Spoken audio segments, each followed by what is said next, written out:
So these are active recall sessions which I am doing right now.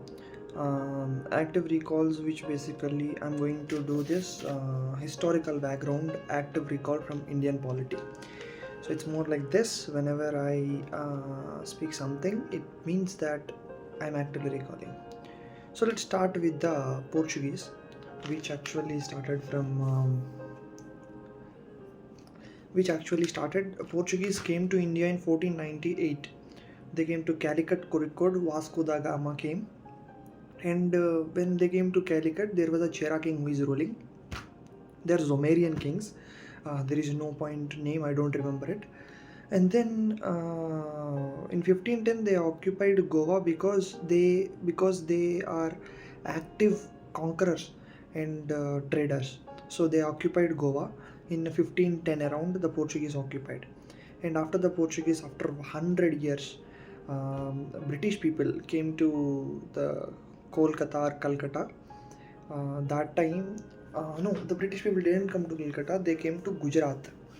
They came to Gujarat to the port, Surat port, and from the Surat port, there is Sir. Who is that, Sir? Rathod? No.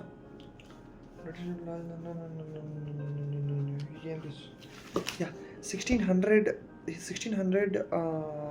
The Queen Victoria Elizabeth I gave the royal charter for the creation of EIC.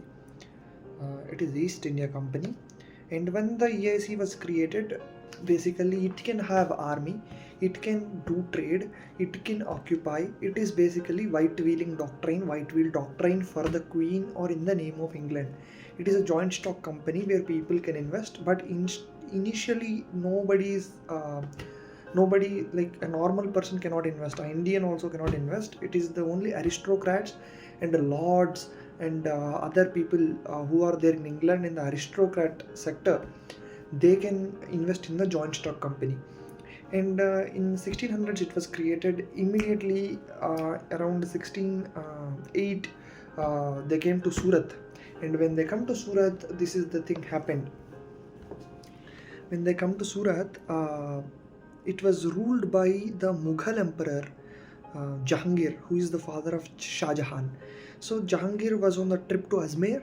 So there was a person called as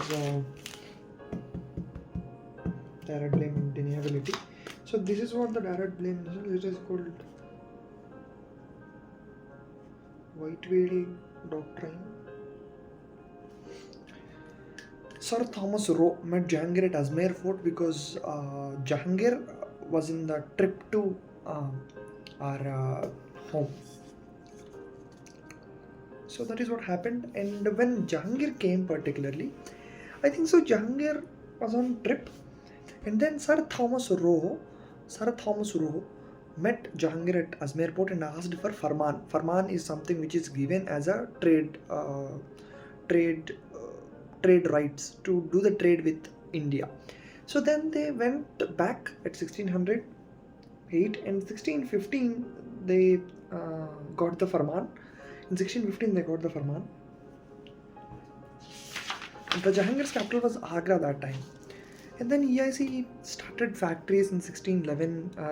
They came to Andhra Pradesh, Machilipatnam or Masolipatnam, and then 1639 they went to Madras. In Madras they first start to fortify.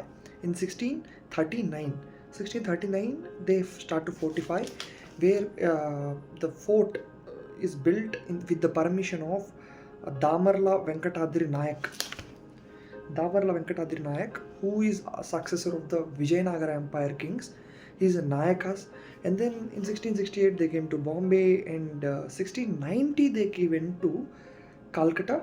1668 they got the Bombay from Portuguese. In 1639 they went to Madras. 1668 they went to Bombay. Bombay is leased from Portuguese, and the Portuguese people got married. The king's daughter was married to King of England. So they got in a dowry. They got the Bombay, 7 islands.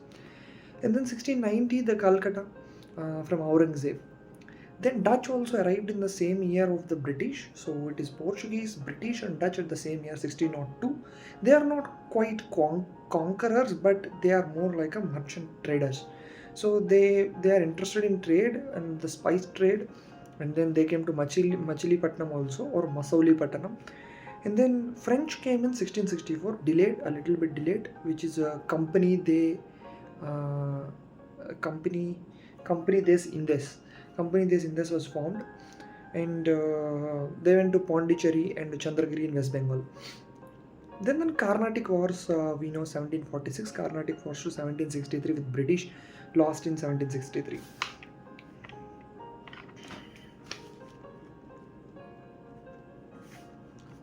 French lost in 1763 in Carnatic Wars with the British.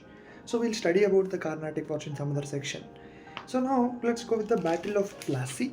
Battle of Plassey is basically with the West Bengal and Orissa conqueror, who is Siraj-ud-Dawla. He fought against British, and British occupied, because this is a Mughal decline that time. There were rise of local powers at every point in the North India after Aurangzeb in 1690 and 1690 they got Calcutta rights from Aurangzeb, and 1757 only 1757 only they got they fought in Battle of Plassey, and this particular Battle of Plassey is very much new. What should we say? New of its kind, because they betrayed the general of the that Mughal emperor, the Nawab Siraj-ud-Dawla. And then EIC defeated them very easily in Battle of Plassey, and later he went to exile. Got Bengal now. They got the trading rights. They got the political rights also. But Nawabs usually retain Nizamat, which is the legal or something which is related to the legal rights. They retained those rights. And then we have Battle of Buxar, where in 1764, the 1757 it is Battle of Plassey, and 1764 Battle of Buxar. Battle of Buxar is with the three kings. First thing is Nawab Siraj-ud-Dawla, who is in exile and came back, and then Mir Qasim from Bengal, who is in exile and came back. And then after Mir Qasim, Shah Alam II is that particular times empire of remaining Mughal empire, who is a nominal Nawab. It's not like Nawab who is in real control. He is just a nominal person to do the work. That's it. Because many other people from the east side, we got Vijayanagara Empire. From the west side, we got Maratha Empire, and many more empires are rising. Basically, Mughal is fragmented into many things because of the local race and local conditions. And then after Shah Alam, there is Nawab of Awadh, who is Shuja-ud-Dawla. And then Hector Munro from EIC have fought in the Battle of Buxar and now taken complete control over the Mughal Empire. So which means you will get into the Awadh area, and then the EIC gets into the Bengal and Orissa area, and linking these two, and one more area which is in the Lucknow, Agra, that area. Delhi is more in control of Marathas, external Delhi and all, but Delhi is in control of Shah Alam too. So the Shah Alam too, maybe that particular time, he thought like giving away trade rights, everything, retaining Nizamat, and living in the security of EIC. He felt very good because the rise of local powers. So he gave all the trading rights after the Battle of Buxar in 1764, and in 1757 Battle of Plassey happened. 1764 Battle of Buxar happened. So after Aurangzeb, Mughal decline happened. Marathas, Jats, and everybody, whoever they are there, exactly that particular point of time, they have So Mughal Emperor Shah Alam II is a mere emperor. And 1764 Battle of Buxar is completed. 1765, there was something called as uh, Treaty of Allahabad. In Treaty of Allahabad only, he gave all the Diwani rights and other rights given to EIC, so they can operate trade and they can decide the trade factors. EIC used to pay 20 lakh rupees per year as a Mughal royalty to these kings who are in their shelter only. They they holded the legal or court kind of rights. They can decide the legal or legality of the land. So it's more like EIC gained legal power, and Shah Alam to EIC gained rights to avoid the rebellion. So then happened in 1770. Then happened the Bengal famine. Buxar just happened. Buxar is like it is in 1764 the Buxar war happened and Battle of Plassey in 1757. Within 10 years or 15 years span only they got to Bengal famine which they can't handle. EIC is not expertise, doesn't have expertise. EIC never had expertise in administration. EIC only had expertise in either trade or in either controlling army and then defeating and occupying something. It's not like EIC can really do administration on the land. So that is where the EIC made a large mistake, a big mistake. Then it is a joint stock company, it is answerable to its shareholders. So then the board of directors who are there in the EIC thought like Bengal famine should not affect the profits of the company. So they didn't care about the profits of the company. They didn't care about the Bengal famine. They used to take the money and they became cruel in the views, like a cruel blood sucker in the minds of Bengal people. So this is where the main problem came. There is a monsoon failure continuously for the past 3 years, 3 to 4 years to be precise, from 1768, 1769, 1770.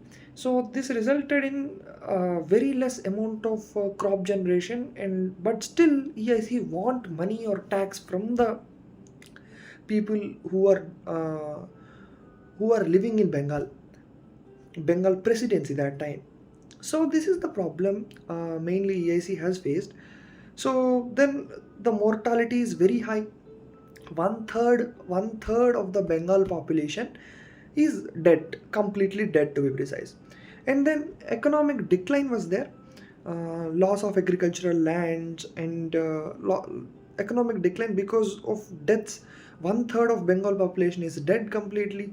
So there was no people who do on the ground that agriculture and artifacts or something like that.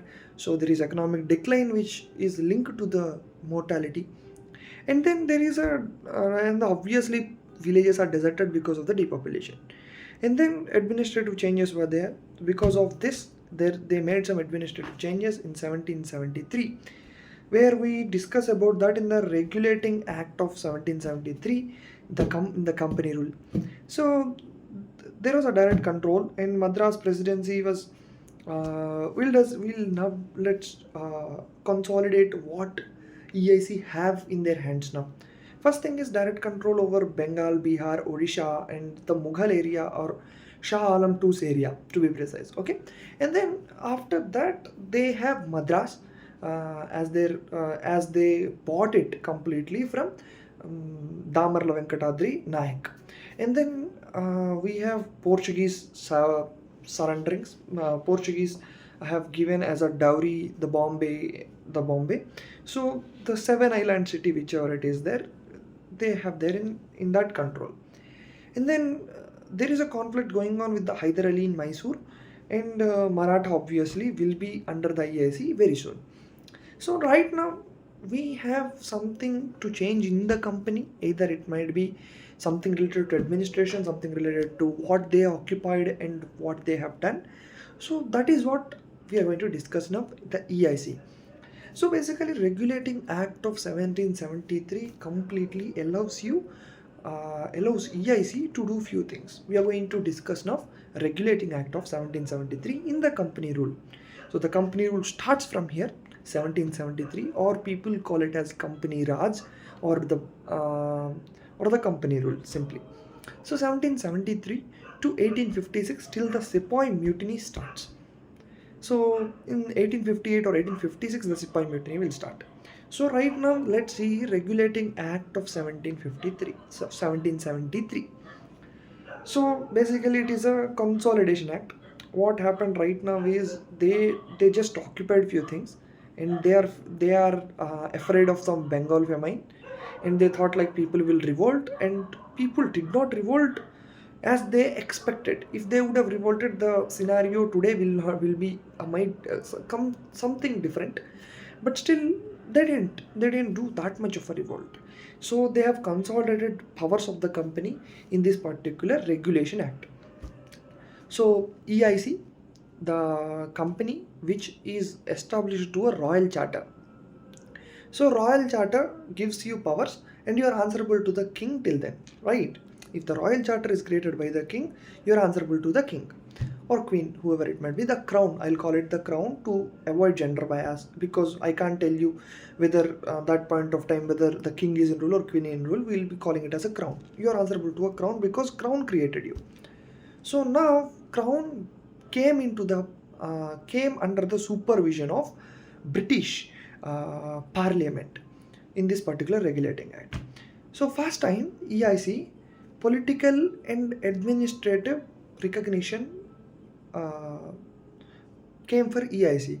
Again, the East India Company got the political and administrative recognition under this particular 1773 Act.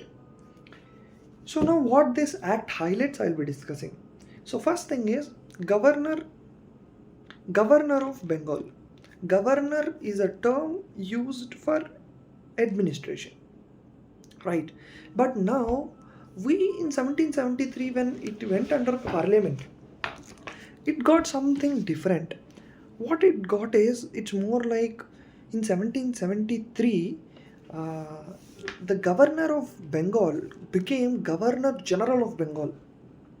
So basically whenever you use General of Bengal, it is an army term, whereas Governor of Bengal is an administrative term. So there is the administrative thing or the political thing became, it's more like a military power. So he got an army power. Whoever the Governor of Bengal became Governor General of Bengal. So how will he execute things? Through his executive committee. There will be 4 members in his executive committee. That is what this act tells. So one of the well-known Governor General of Bengal is Lord Warren Hastings. I hate the term to use Lord, but still that I feel that if we use the word Lord, like subconsciously we are still accepting that particular British Raj rule. So Warren Hastings is one of the well-known Governor Generals of Bengal. So what did he do? Because he was very well known because in 1772 he is Governor of Bengal, and he abolished many things, including dual governance. Nizamat is stopped under his supervision. Nizamat, the legal rights of the Nawabs that time was stopped, and EIC retained or took back their legal rights also. So Governor of Madras and Governor of Bombay are subordinated to Governor General of Bengal. Governor General of Bengal is a very heavy position because they had a lot of land under the Bengal. That is the reason why Madras or Bombay didn't become the center of EIC when in 1700s, because they have huge land in Bengal only. So making their fort there is more practical thing to do compared to building a fort in Madras or Bombay. So Supreme Court, so they have established the Supreme Court at Calcutta. I think this is not done in 1774, right?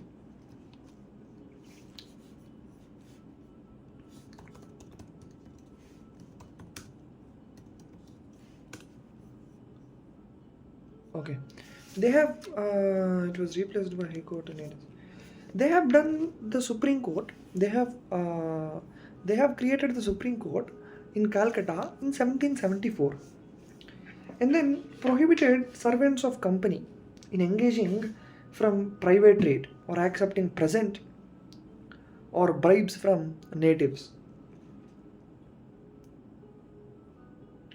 So the Supreme Court's jurisdiction that time was British in Bengal, and then Indians in contracts with the British, and then criminal and civil jurisdiction over Calcutta Presidency, and everything about the EIC, including revenue, including the civil, including civil matters, including military affairs, everything should be informed in the parliament. That is what this particular regulating act of 1774 have changed in the EIC's terms. So I'll be revising very fastly.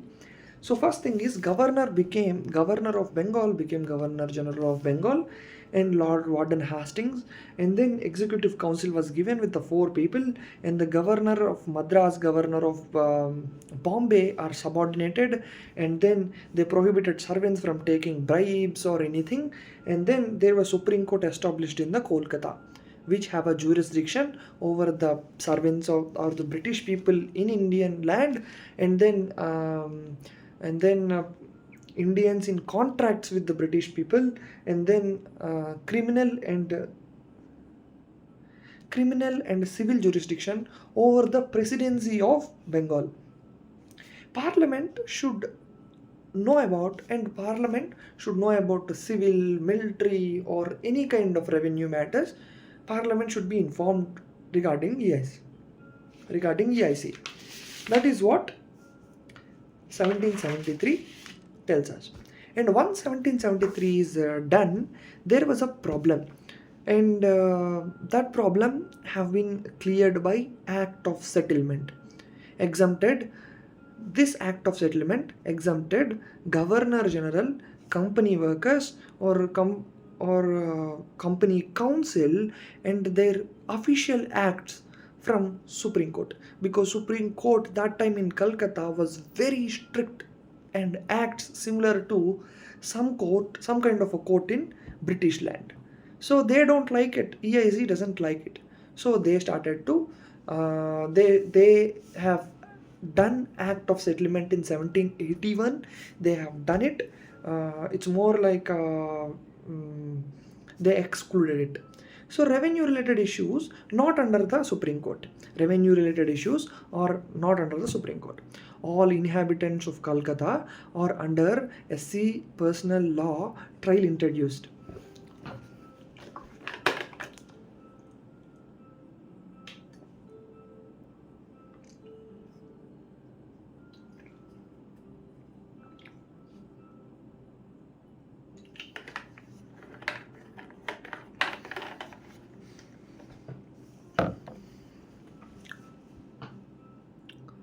Revenue related issues are now not under the Supreme Court.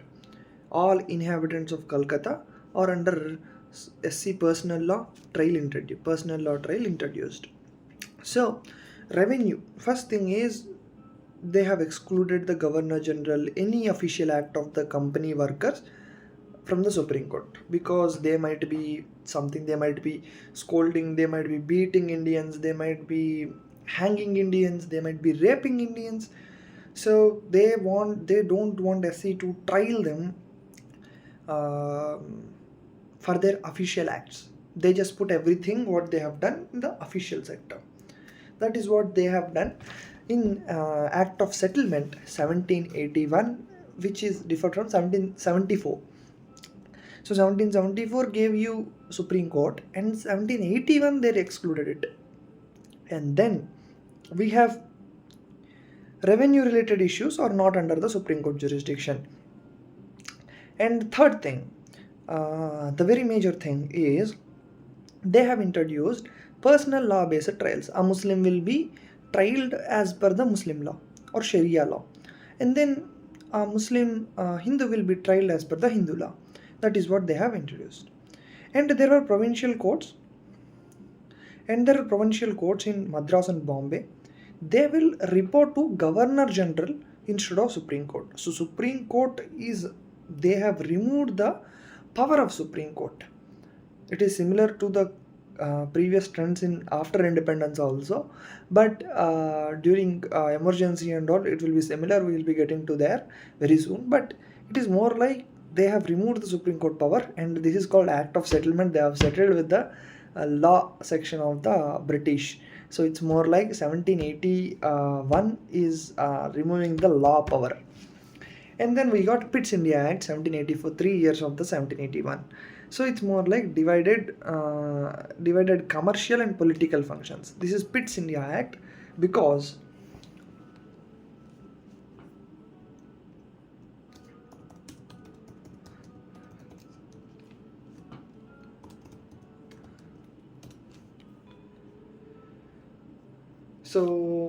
Pitt's India Act is named because William Pitt,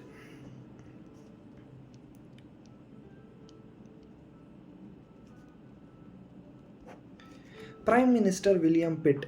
So it basically divided the commercial and political functions of a company. By 1784,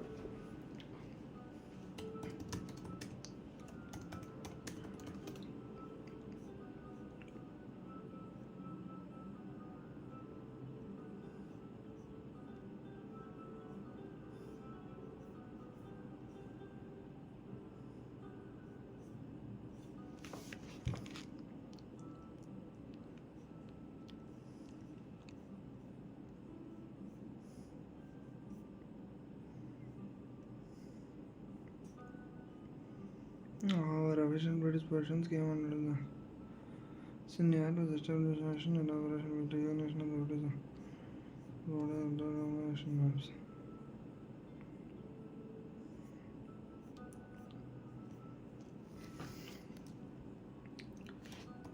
Which positions are under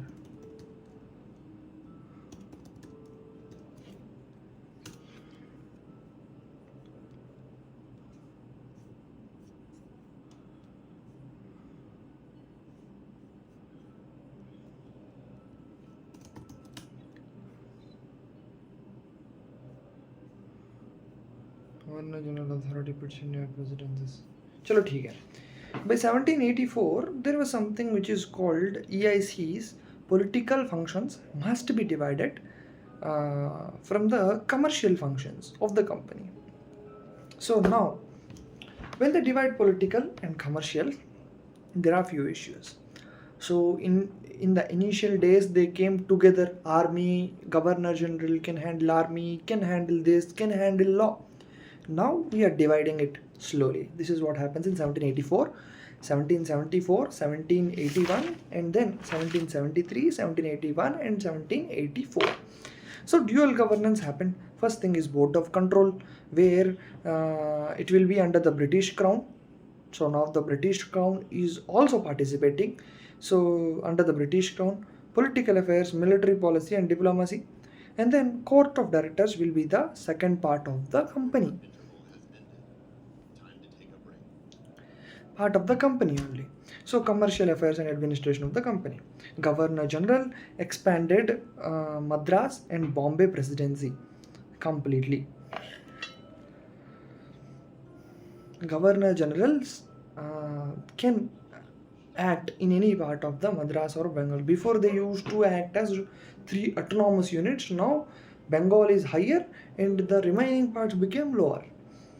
All centralized, all controlled areas are right now termed as British possessions of India.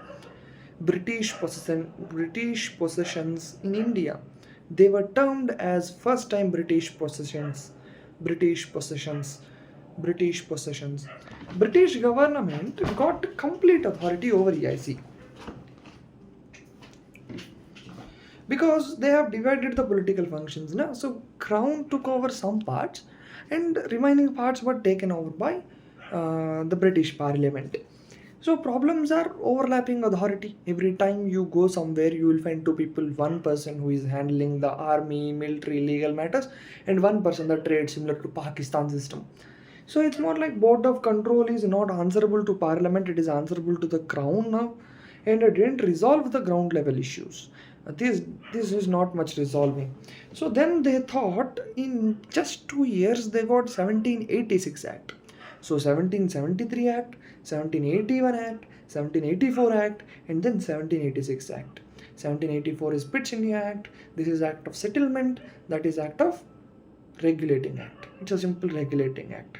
So the first thing is 1773 Regulating Act because of 1770s Bengal famine, because of 1767's Buxar, and then 1764's Plassey.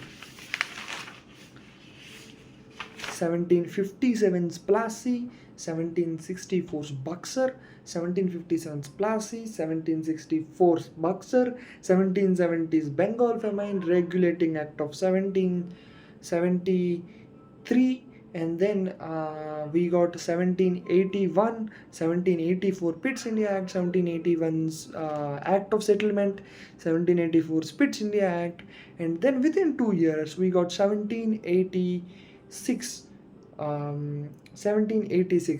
Regulating Act.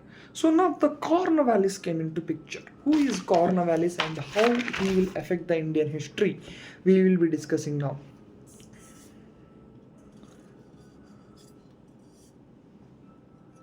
So we'll be discussing how Cornwallis is going to influence our history.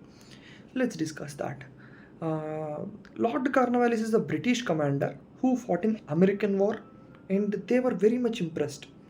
This 1784 Pitt's India Act, William Pitt, who is the Prime Minister of that time, and any act of settlement or regulating acts didn't show much of a ground level changes, and people were angry.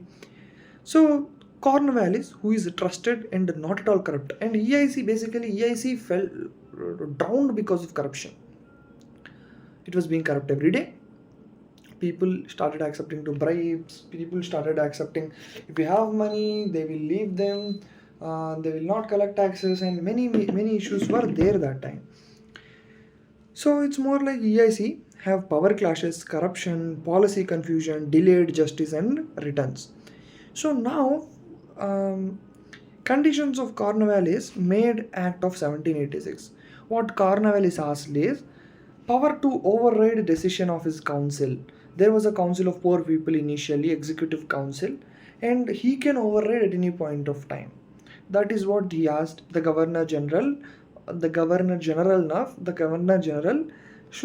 can override anybody's action. So also asked Commander in Chief. So he want to be both Governor in General and Commander in Chief. Commander in Chief basically goes with the military complete head, and then Commander and Governor General usually opposed.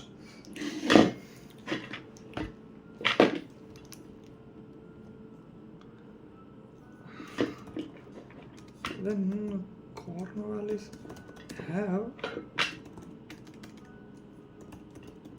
Governor General. Why he asked well, Commander would not see. Cornwallis served as Governor General of Bengal twice. First time 1785. Briefly, he died after arriving in India. Why did Cornwallis also want to be? Because Governor in two separate positions. Governor General, Head of Civil Administration.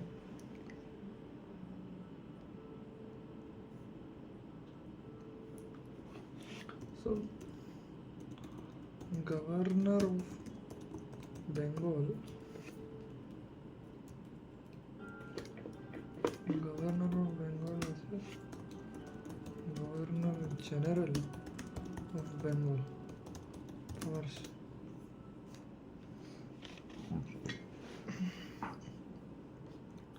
Of British Bengal, only East India Company powers managed trade and nation.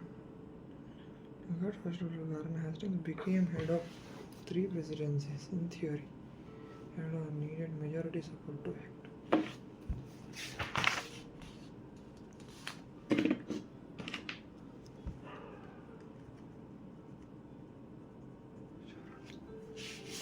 So Cornwallis asked for commander-in-chief, where this is army head, and then here governor general is more like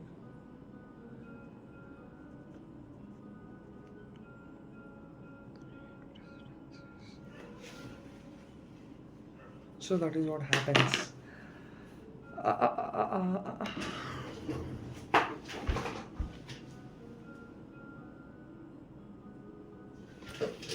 Okay, 1773 it is done. Now we got 1781 and then 1786 we are done with, and 1793 will be the Charter Act.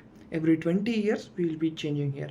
1793, 1813, 1833, and then 1853, and then 1853 is done, will be done.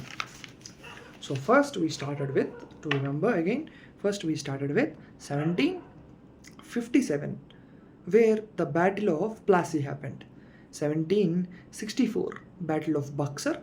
1765, Treaty of Allahabad. 1770, Bengal Famine. 1770, Bengal Famine. 1773, the Regulation Act and Act of Settlement. 1781, settlement, and then 1784 Pitt India Act. 1786, there is one more Regulation Act. There is one more. 1786 we have one more Regulation Act. So to start with again, 1770, 1773 Regulation Act, and then we have Charter Acts from here. Charter Acts are basically which are used to internal structural change of any company is called a Charter Act. So this Charter Act of 1783 basically gives power, extended the power of Governor General to all future governors of presidencies of Governor Generals. That particular power which is given as Commander-in-Chief and right to override the Executive Council's majority or any decision in special cases. And then more power to control Madras and Bombay to Governor General. Even though the power was given, they used to act as autonomous units, which basically it will be like more decentralized. They want to centralize things, so they have given something which is important. And then 20 years of extension for EIC's charter, monopoly, trade monopoly. No one can trade with India apart from EIC. You will get only one company T from India, which is called EICT. And then Commander-in-Chief was not a member of council unless appointed. So this Commander-in-Chief who is there, Lord Warren Hastings was one of his kind, and then this guy, who is this guy? Lord Cornwallis. Cornwallis is one of his kind. So Cornwallis have done something very good here. Extended the power of Governor General to all future governors of presidencies and Governor General. 20 years extension of EIC's charter, monopoly of trade. Commander-in-Chief was not a member of council unless appointed. And then EIC staff salary to be paid of Indian revenues. Court of Directors submit annual reports to British. EIC staff, any officials standing on soil from BOC or Court of Directors. So what this Charter Act in 1793 basically emphasizes more power over control of Madras and Bombay. Second thing is 20 years extension of the EIC's charter, which is monopoly of trade. And then Commander-in-Chief was not a member of council unless appointed.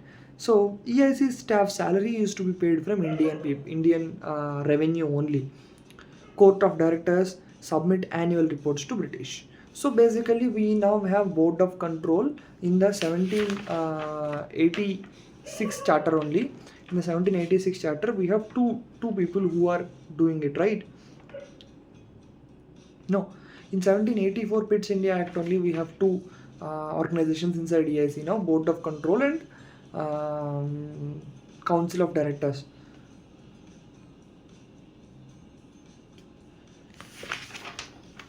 Court of Directors, Board of Control and Court of Directors. Board of Control, who are in the high positions or British people whoever stand on the soil apart from these two main sectors will be appointed, will be given salaries from the Indian peoples only, Indian people's revenue only. And then 1813 Act. Why they need a 20-year change? Because that particular act is expired. So they have renewed something. 20 years done, so 1793 Act is lapsed. So monopoly is not needed anymore because they have industrial surplus that time. So they want to decrease the monopoly first, and then surplus of goods in Manchester and the Napoleonic wars were happening, and there exists ban on the missionary work which they want to lift now. So basically, first thing is abolished the trade monopoly of 1813 Charter Act. 1813 Charter Act. Okay, so which is more basically like 1793. We'll start from the beginning. 1757 we got the Battle of Plassey, and then 1764 we got Battle of Buxar, 1765 Treaty of Allahabad, 1770 Bengal Famine, 1781 we got the Regulating Act, 1784 we got Pitt's India Act, and then 1786 we got again one more Regulating Act, and 1793 will be the first Charter Act. 1784 Pitt's India Act, 1773 we got Regulating Act. 1773 we got Regulating Act, 1781 we got the Act of Settlement, and then Pitt's India Act 1781, 1784 we got Pitt's India Act and Regulating Act in 1786, and 1793 will be our first changing act, which is more like first Charter Act. In 1793, 20 years at 1813 we have the second act, where because they want to go for missionary work, first thing, and then sovereignty of the British Crown over companies' territories. So abolish the trade monopoly first, except on tea and on China. China routes are still in the trade monopoly, and then abolition of trade monopoly is done through this Charter Act. And the missionaries came to India for purpose of Western education allowed, and Macaulay's are in the 1833 Act. British education authorized local governments to impose tax and punish. The local governments are authorized to even punish now. Till now there is no authorization of the punishment, but now we can punish. And there is 1 lakh per year for Indian education, which is allocated in the British Parliament. And then Charter Act of 1833 gives us the Macaulay's Minute on Education, which is very much important. St. Helena Act, we call this St. Helena Act because why St. Helena Act?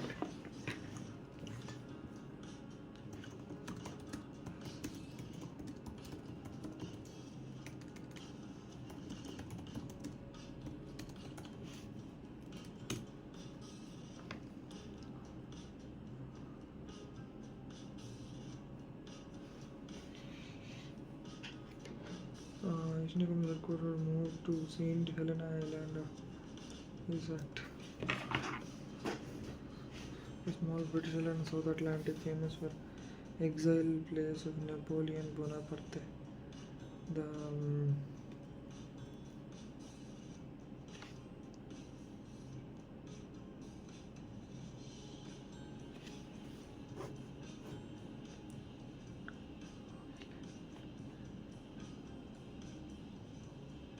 So St. Helena Act, because St. Helena was an island in the Atlantic where the headquarters of the British moved there. So Governor General of India exclusive legislature for entire British India.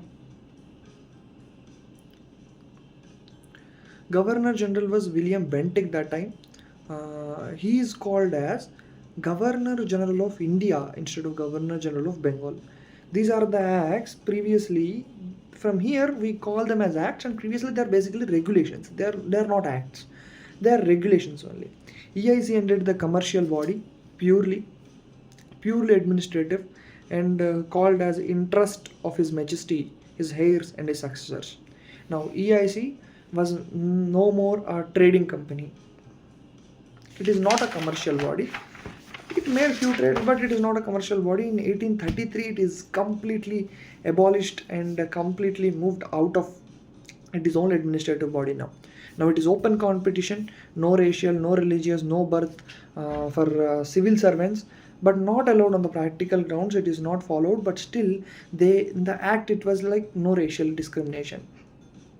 Set stage for Indian Penal Code in 1860. Indian Penal Code was set was started to write, but which is not happened very much. It is not like something which they have done, but they started to they thought to write Indian Penal Code, and then it is not followed on the practical grounds, but it is more like they thought like we will be writing Indian Penal Code, which later came into existence after maybe in 1860s. Now we are in 1833. So here what are the limitations are very less ground implementation. They didn't discuss about the press freedom or representation or local autonomy, and then legal centralization but no political exclusion. Then we got the Charter Act of 1853 after 20 years, which will be the last Charter Act. There will be 4 Charter Acts starting from 1783 and then 1793, 1813, 1833 and 1853 is right now, which is going to we are going to see into. So to renew EIC's charter without fixed limit of time, they thought like every 20 years we are going to renew it, but it's not like we'll be renewing it forever. So to restructure the governance and administration of British, growing demand for legislative reform, and then codification of laws and Indian representation is very much needed. They thought in 1853 they thought all these things are needed at this particular point of time for India. So first thing is there are 2 types of services, which are convented and non-convented services. These convented services are higher class civil services, and non-convented services are lower class civil services. People used to work, the Indians who are there of Indian race, they can work in non-convented instead of convented civil service. So it's more like this. Civil services now are open to all. So first person to clear is Satyendranath Tagore in 1863. 1853 this law came, and 1863 he took 10 years to clear the civil services, but now we should do it in 1 or 2 years. So now, as per Macaulay's committee, 1854 they have came in 1 year after the merit-based ICS recruitment should be there. Indian Civil Service separate a legislative and executive council from EIC advice only. So here they thought like only advice can be done, but separate executive council and legislative council should be there. So 6 new legislative members are appointed, 4 from local representation, 1 from law board, and 1 from representative of court of directors. And central legislative of India, first time in history of land. Law codification is started. So Indian Penal Code was written in 1860, initiated earlier in 1833 Act, but Macaulay have fasted it up. And then mini parliament procedure with infrastructure is also seen in 1833 Act. So in 1853 Act. So you have seen the Sepoy mutiny immediately after that particular act. So company thought like there should be no veil in between. We have to remove the veil, and company removed the veil, where you can see figure who is sitting with a crown on their head. That is called the crown rule in 1858 have started. The 1858 Sepoy mutiny, we have discussed it already. The company Raj to the crown rule. So there is an act called Government of India Act, where in 1853 we majorly saw a particular act, a particular person, whoever called as Governor General He is called as Governor General of India instead of Governor General of Bengal. We saw that in Charter Act of 1833. So he is William Bentinck. He is the first Governor General of India. Governor General of India. From Governor General of Bengal, he was working as William Bentinck, and then he suddenly became Governor General of India. So now the act will be obviously named as Governor is a Government of India Act 1858. Act for good governance. They thought to make it a good governance really. So they named the act itself as good governance. EIC completely out of matrix. EIC is completely out of matrix now. Just the crown is handling everything. So we have some queen all out of a sudden, which even the motherland didn't even see till now. The queen or the crown basically. And now the EIC completely is out of matrix, and powers, territories, administration, political taken by the crown. The Governor General of India should now be called as Viceroy of India, which is who is a direct representation of a crown in England. It's more like president. So now the Lord Canning, I don't want to use Lord, but Canning, the person Canning has become the first Viceroy of India. And then Secretary of State is created. A person in the cabinet responsible for Indian administration to the British Parliament in the England. So whenever in the Parliament you have a person, that means that he is representing all the administration from here.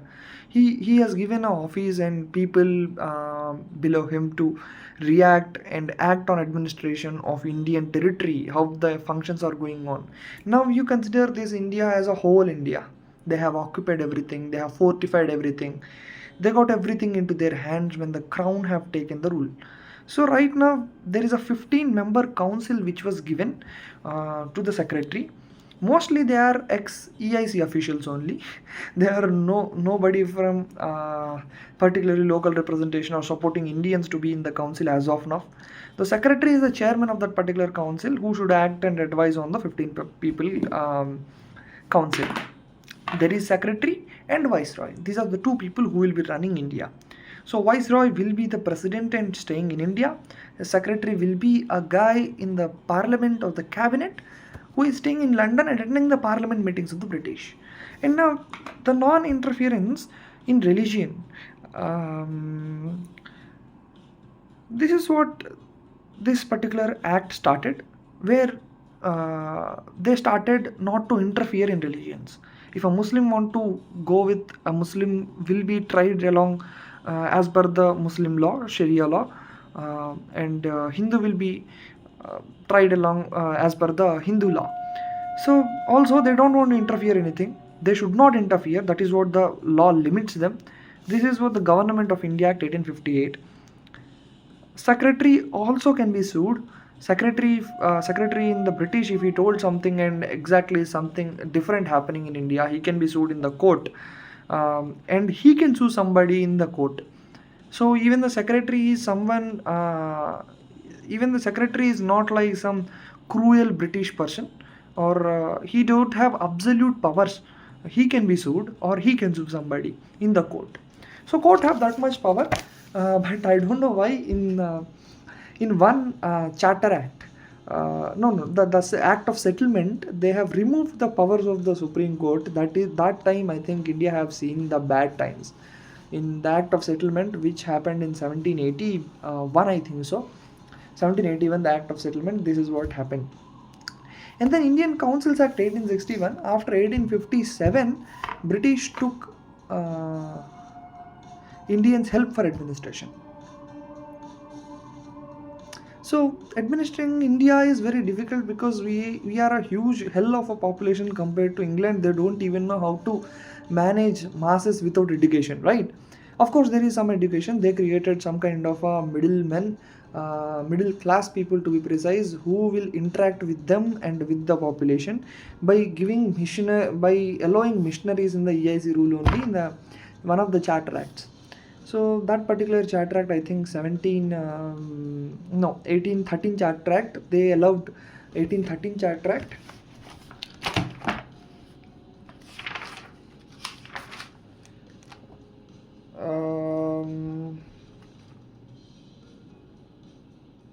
Yeah.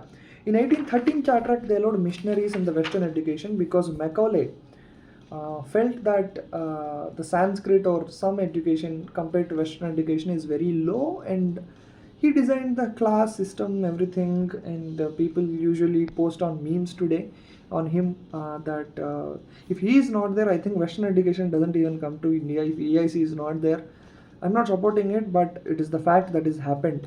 We might adopt the Western education through other forms if he is not there, but Macaulay have done that, and people should be grateful. Maybe today I'm speaking English, I'm doing some kind of a video like this, or people should be grateful, obviously, but still it is fine. Macaulay have done that. That is just history. I don't want to convey my any kind of my ideology in this video. I just want to do it on facts. So we are at Indian Councils Act now, 1861. This is called Indian Councils Act. Why? Because they started councils in India. So what is council, and why Council Act basically?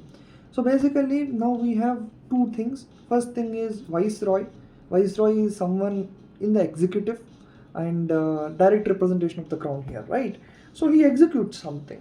What about the legislative part in India? So this legislative part comes when the Indian Councils Act, which happened in 1861, unlike the Government of India Act 1858. So it's a around 5 years difference, and 1858 to 1861 it is around 5 years difference, because 1861, even though it came in 1861, but the application is done only after 2-3 years. After 2-3 years they started to apply. So complete application of the act, it took time. So consider it as 5 years after 1858. Around 1864 they started to apply this. So the British Parliament have introduced this Indian Councils Act, and how the legislative council should be there, and then Viceroy should nominate non-official members in his extended council. So Viceroy have a council with the 15 members, which we have discussed here in 1858 Act, right? So after Viceroy got some 15 members, he should extend that particular council with non-official members. So their talks should be considered, but it is not like mandatorily you have to include that in the decision making. Viceroy in the decision making. It's more like it's a non-official extended council. So Lord Canning, simply Mr. Canning, in 1862, as I told you, it's a 2-3 years difference they have applied. In 1862, he included few people in the extended council. First person in the extended council is Raja of Benares, Maharaja of Patiala, and then Sir Dinikar Rao. These three people were added in the extended council for the first time. And from here the process of decentralization started.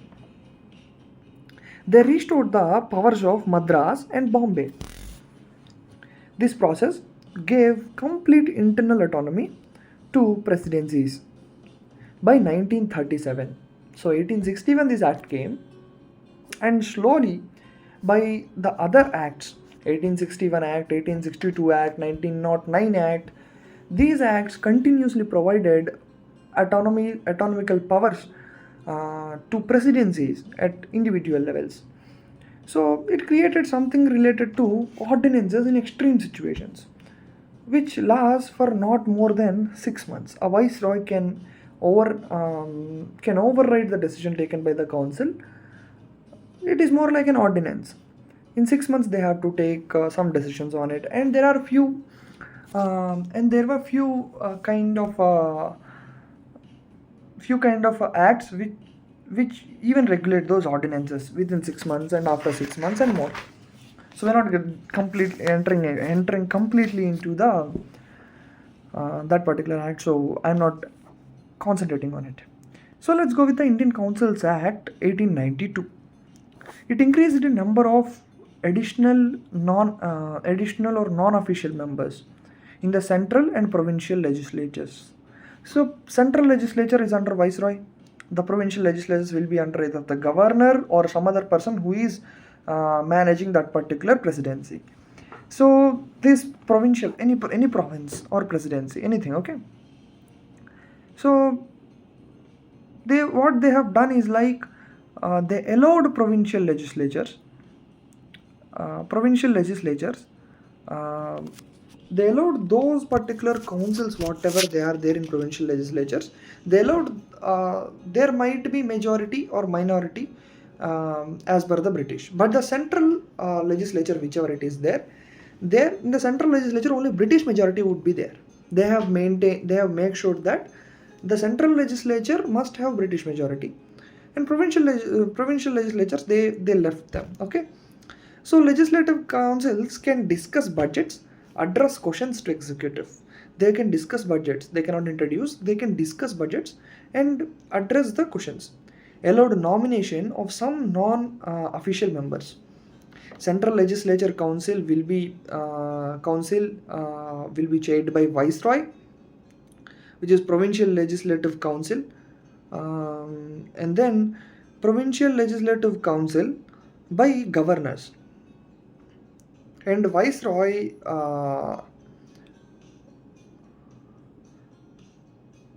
this is similar to election, right? This is similar to election compared to, even though the election term is not used in this particular act, it is similar to election because it is directly the people in the Central Legislative Council are like Bengal Chamber of Commerce people. They usually elect, and then district boards, municipalities, university heads will be sitting in the Provincial Legislative Council. It's more like an election, obviously, but it's not like election term is used explicitly. And then we got the 1808 Councils Act now, which is very much famous. Morley-Minto reforms. Why Morley-Minto reforms?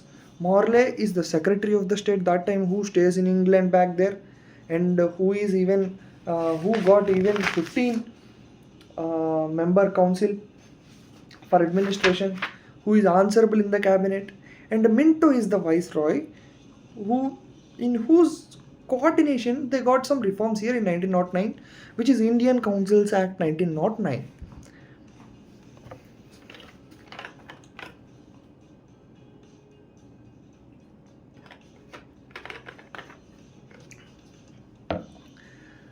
So now the Central Legislative Council have increased. It increased from 16 members to 60 members. It's a very huge council now, Central Legislative Council. Provincial Legislative Councils have also increased their numbers, and people start to participate in the this parliament or legislative mechanisms in India. They started to participate, but it varied. Provinces, province to province as per the population, they varies. So it varied like that. But they retained the central majority at any cost, because central majority have right to do many things compared to the provincial legislature. They got provincial autonomy compared to the central legislature. And now we'll be discussing about one more thing called as enlarged deliberative functions of legislative at both levels. So they started to get more functions, budgets, armies, discussions, many things into the parliament, or the not into the parliament, the Central Legislative Council to be precise, because we have parliament back there in British territories. The major parliament where secretary will be sitting. The Legislative Council, Central Legislative Council will be here in the capital.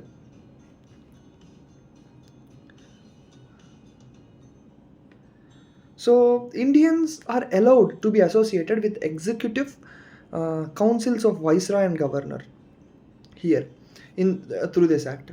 So Satyendra Nath Sinha became first member to join Viceroy's Executive Council. Commercial representation of Muslims by accepting separate electorate. There was separate electorate which is given through this particular Indian Councils Act 1909. This is very much important because separate electorate for Muslims. So Muslim leaders should be elected by Muslim people only. And later we will see SC, STs also in other acts, in the upcoming acts. But here There is separate electorate concept which is very much new. It is given by Lord Minto. So he's given a title called Father of Communal Electorate. So separate representation for presidency corporation, chamber of commerce, universities, and zamindars. There is separate representation for every particular sector.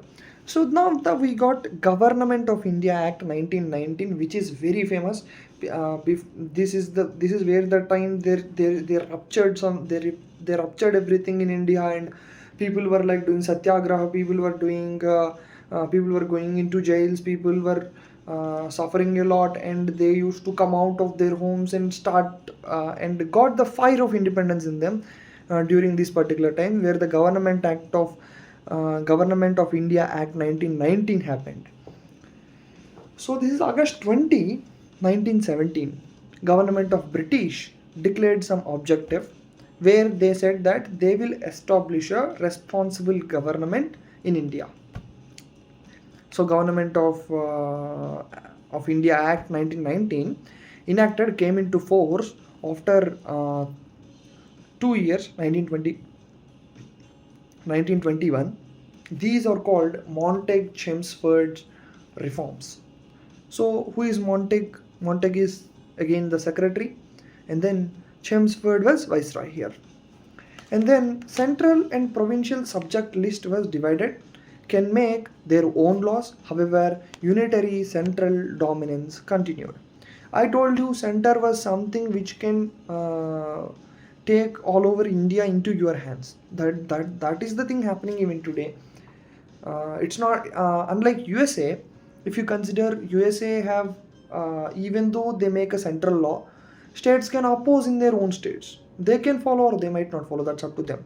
But it's not the case in India. You must follow if a center makes a law, if it is the center subject. So this is what happening here.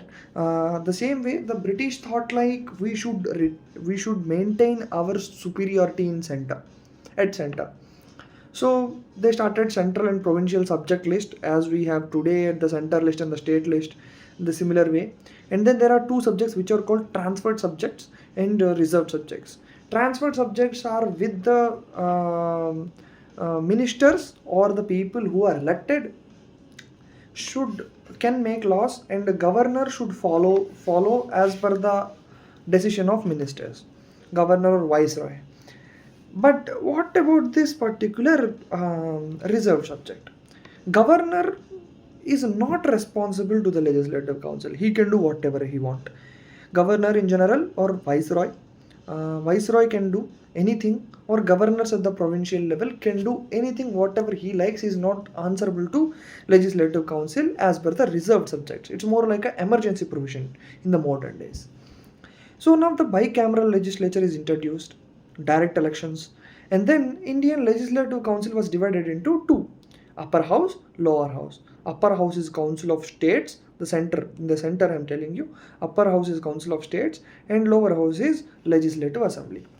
Majority of members were chosen by direct elections, where Legislative Assembly have more power.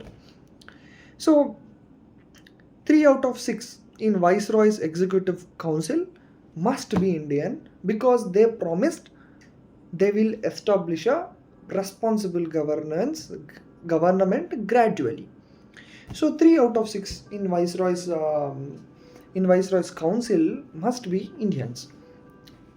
So now 6 Indian Christians, Anglo-Indians, Europeans have separate electorate. They have this much particular percentage of seats in Legislative Assembly, and they should be filled from those areas where they live, and they must have those seats. So that is what this Government of India's Act 1919 tells us. And there is a new office of High Commissioner, because now you consider India not as a dominion anymore. It is more like one of the state which is in the British or the UK, United Kingdom. It is more like a separate. How can I tell you this? It is more like a country in a Europe Union. So you will have a High Commissioner, right? So there is a new office of High Commissioner for India in London, transferring transferring some functions of secretary to the office, secretary to this office. So we have secretary before, it is more like a state in United Kingdom. Now we have viceroy. Now India is becoming a separate country. So if it is becoming a separate country, we'll have high commissions, High Commissioner of India in England or USA or anywhere. So the similar way, it is thought like it is more like this. Uh, India will have a High Commission office instead of secretary. So here High Commissioner office was created in 1919 and established a civil service commission or public service commission. And hence 1926 Central Public Service Commission was set up. Provincial budgets separated from central budgets. Provinces will earn their own income as CGST, SGST today, and they can spend as they want, as they wish to. And then appointment of statutory commission to inquire and report into workers after 10 years of their. They have set up a commission, and they told that 1919 Act will be inquired, and they will make a report on it in after 10 years. But the British PM Stanley, they can't wait. So he started a commission called as Simon Commission, where the whole commission was set up with only British, no Indians in it. So people rejected it in the beginning, but finally they have given the report. In the report, they told that abolition of diarchy is very much needed. No two governments, only one government should be there. And then extension of responsible government to provinces, establishes the Federation of British India and Princely States. There should be a federation, which means that British India should control everything and provincial states should be under them. And then communal electorate should continue, which is working well and good. So there were 3 meetings held, and there was something called as a white paper on constitutional reforms. So they have given to a joint selection committee of British Parliament. So this particular joint selection committee have given few things, which is a white paper, and then that paper have given to the longest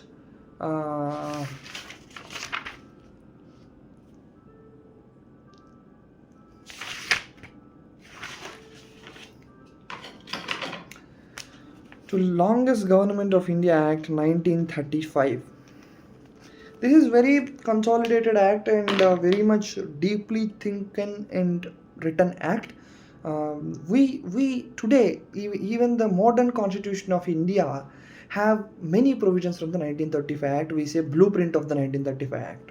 So 1935 Act is more like this, which gives you. It is very lengthy, first thing. 321 sections and 10 schedules were in 1935 Act. All India federations consisting of provinces and princely states as units, power divisions into 3 lists: federal list, provincial list, concurrent list. Federal list consists of 59 subjects and 54 subjects in the provincial list, and concurrent list will contain 36 items. Residuary powers are given to the viceroy, which are not mentioned. Never came into being as Princely did not join this. It abolished the diarchy and introduced provincial autonomy in defined spheres. 1937, governor should act as responsible as per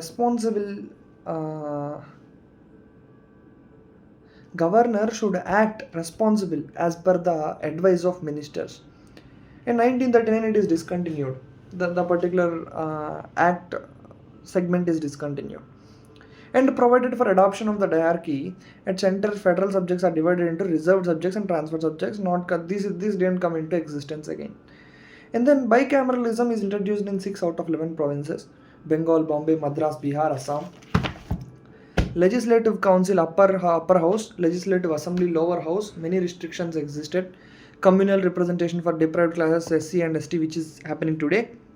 abolished Council of India, 15 members, established Government of India Act 1858, which established the Council of India. They abolished it and they have settled to High Commissioner. And now 10% of the population got voting right because they're educated and all. And then established the Reserve Bank of India in 1835 Act. Federal Public Service Commission, Provincial Public Service Commission, Joint Public Service Commission have done. And there was Federal Court in the 1937, which we today call the Supreme Court of India. That is called Federal Court. And now the 1947 Act, February 1947, British PM Clement Attlee announced by June 1948, India will be transferred into responsible hands, Muslim League agitated for a separate country. That is what happening today because of this particular thing we are having war. And now June 3rd, 1947, British announced any part of this particular country, if doesn't accept the constitution written by the Constituent Assembly, and they can say they are not interested in it, and they can refrain from accepting it if they are unwilling to accept or like that particular constitution written by that assembly. So same day, Lord Mountbatten have put forth the partition plan known as Mountbatten Plan, accepted by both Congress and Muslim League with immediate effect. The plan was given consent for India for Indian Independence Act. So here we are going to discuss deeply about this Indian Independence Act 1947. That will conclude this particular revision for me for UPSC historical background. So I have taken everything, I have consolidated from multiple sources including NCERT, online resources, and then this 6th edition of Lakshmikant Indian Polity. So I wrote notes to revise for UPSC, maybe this year or next year, I don't know. Ended British rule and declared India as sovereign state from August 15, 1947. Divided British possessions into dominions, India and Pakistan. So they have right to cede from Commonwealth. Basically, Commonwealth is something which is shared history, who are British possessions at one particular point of time. We have very good dialogues in India has very good dialogues in Commonwealth, because Commonwealth is something like see, for example, China is there, where either China or USA or Western influence is not there. We have a good community of Commonwealth. It is very good that India stays inside Commonwealth. If India comes out of Commonwealth, there are many repercussions. For example, you can't have dialogues with South Africa or Africa, which increases China's dominance at Africa, and we can't fight China if we don't have dialogues with Africa. The similar way, we have many other countries in Commonwealth which perform good dialogues, good strategic partnerships also. So that is the reason India should have good terms in Commonwealth. And India, both the dominions, India and Pakistan, should can cede out, can opt out of Commonwealth. They gave that option in this Indian Independence Act of 1947.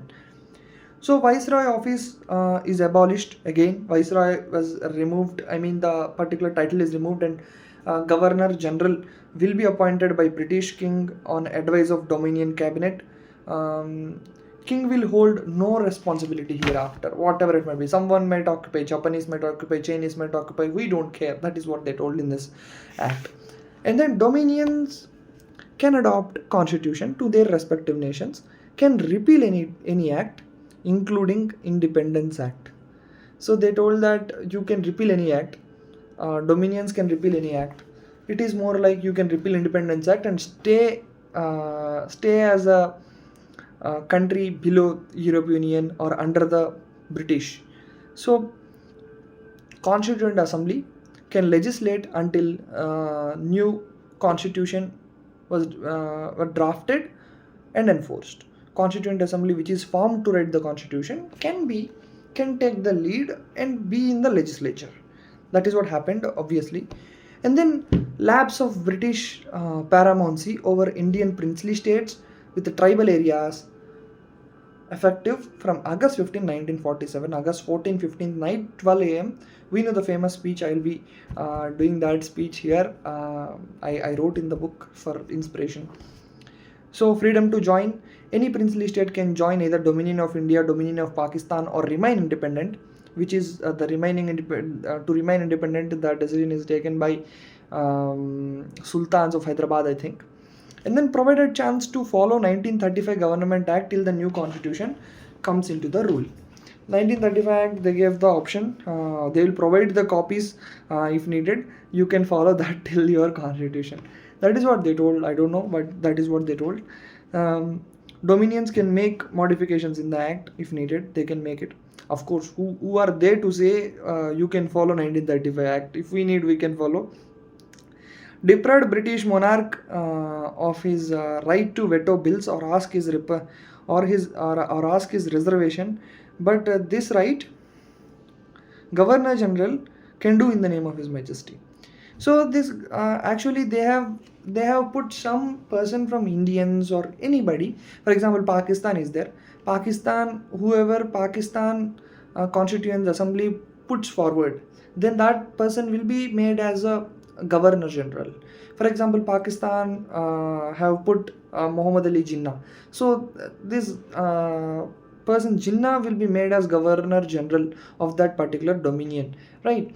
So they told that whatever the functions Viceroy perform will be carried out to the Governor General can do those functions. They can veto bills. They can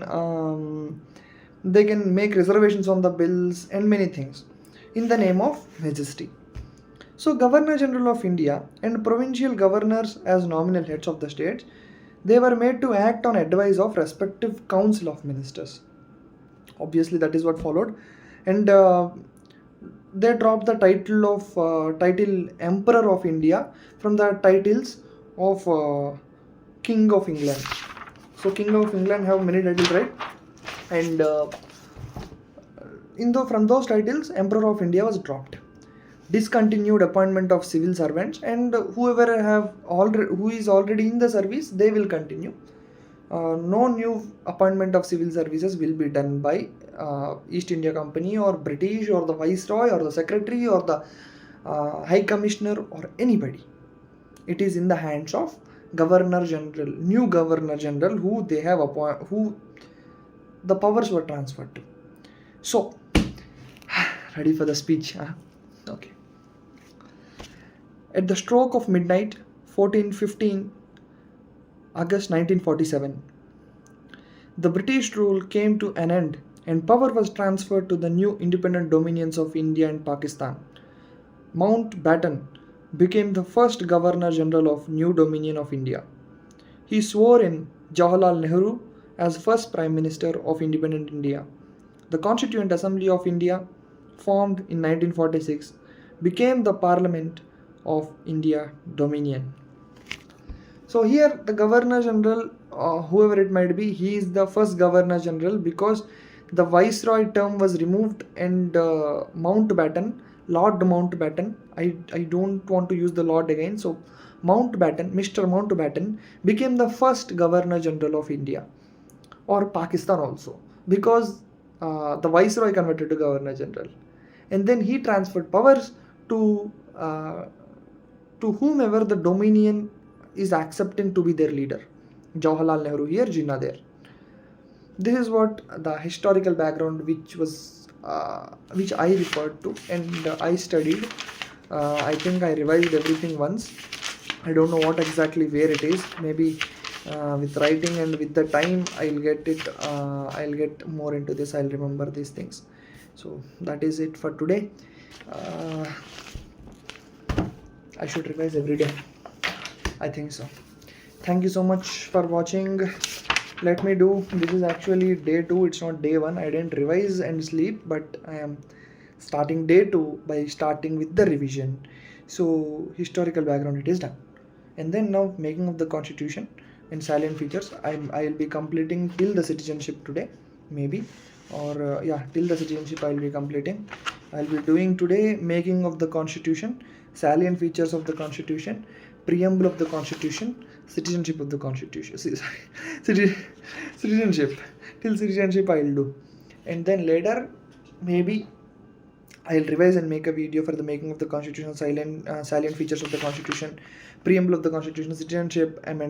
Till citizenship I'll make a video maybe today or maybe tomorrow. This is 1 hour 25 minutes of revision, active recall, or we can't say active recall, it is more like 50-50. I'll be revising it again after once the polity is done, or sometime I'll be revising again, actively recalling it. Maybe I can actively recall even without looking into book or explaining somebody.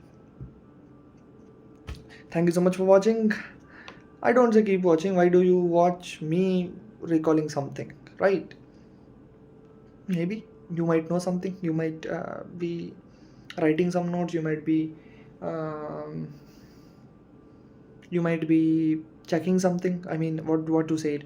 You might be needing filling some blank spaces. So that's it. This is my first video, so my mouth might be stuttering, but I want to make a good flow of English, and also there will be no stops or something like that between the sentences. That's it.